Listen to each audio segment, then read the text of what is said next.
Hi යාළුවනේ. ඉනෝකක් හදන්නේ නෙළුම් වල. අම්මගෙන් තමයි ඉල්ලගත්තේ.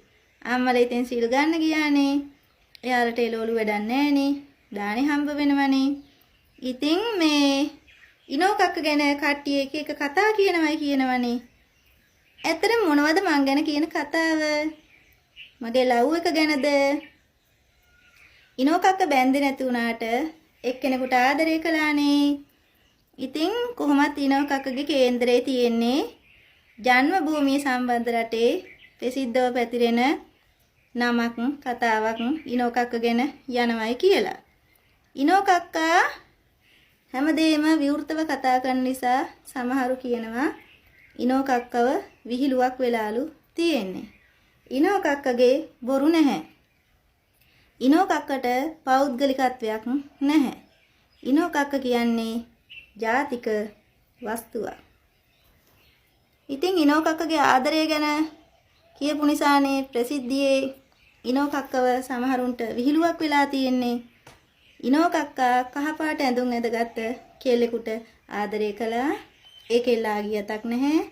ඉතින් ඉනෝකක්ක තනියෙන් ඉන්නවා. ඉනෝකක්කට ඕනුනේ විවාහ වෙන්න නෙවෙයිනේ. ඉනෝකක්කට ඕනුනේ ගායිකාවක් වෙන්නයි සමාජ සේවිකාවක් වෙන්නයි.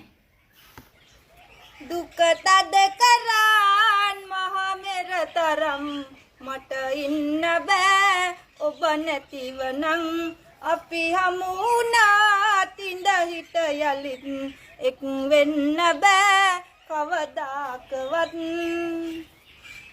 දුක තද කරන් මහ මෙරතරම් මට ඉන්න බෑ ඔබ නැතිවනම් අපි හමුුණා ඉඳ හිට යලිත් එක් වෙන්න බෑ කවදාකවත්.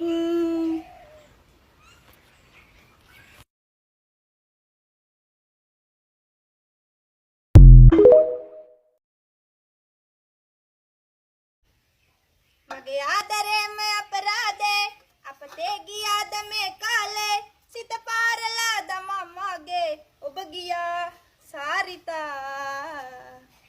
මුළු ජීවිතේම අද මාගේ එක තැනක නතර වී වාගේ.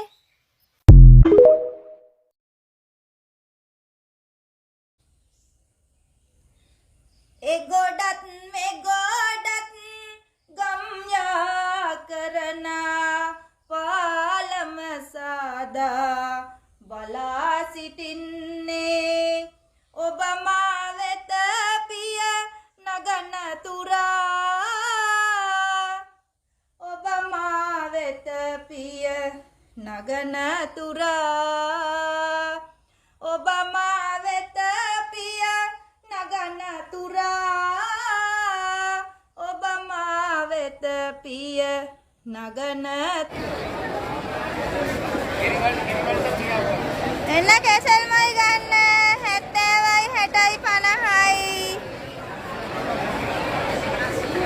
රසන් ගොඩක් ගන්න 100යි උවගඩි 13 වයන්න සිතාරේ වයන්න ඔබේ සංසාරේ මදන්නා වූ නාද කියන්නේ සරාගීතරාවේ ඇසේවි පුරාණේ සරාගීතරාවේ ඇසේවි පුරාණේ වයන්න සිතාරේ වයන්න ඔබේ සංසාරේ මදන්නා වූ නාද කියන්නේ සරාගීතරාවේ ඇසේවි පුරාණේ සරාගීතරාවේ ඇසේවි පුරාණේ.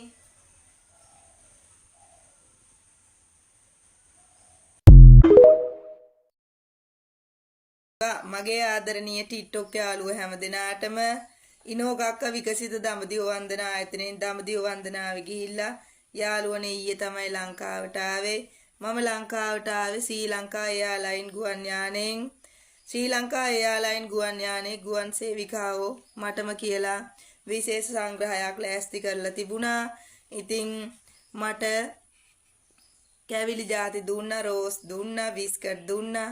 මේ බලන්න යාළුවනේ කැවුම් වගේ බනිස් જાතියක් දැක්කනේ කොණ්ඩෙකුත් තියනවා. ඉතින් මේ බිස්කට් දුන්නා. ඉතින් මේවා ටිකක් අපේ මල්ලිට යවුවා. මල්ලිගේ ළමයින්ට දහම් සට දුන්නා. ඉතින් මේ පුඩා જાති දුන්නා. ඉතින් ඒවා හෙදිත් යාළුවන්ට කන්න බොන්න දුන්න නිසා ඉවරයි. ඉතින් ටික්ටොක් දාන්න ඉතිරි උන්නේ නැහැ කෑම.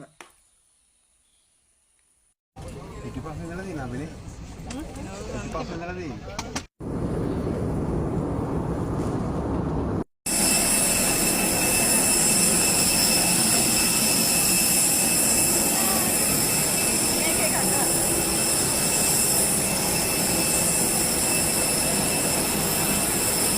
කොණ්ඩේ වවන්න ඉනෝ කක්කේ. දැන් මම මොඩලින් කරන්න ඕන ඔයාලට ඕන විදියටද? ඉනෝ කක්ක කියන්නේ කෙට්ටු කෙනෙක්. කෙට්ටු අයට කොණ්ඩේ කැපුවම ලස්සනයි. තේරුණාද?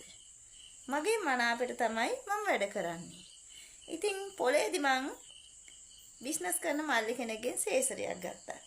මම මල්ලිට කිව්වා රැවුල කපන්න කියලා වැරදියට හිතාගන්න එපා කියලා.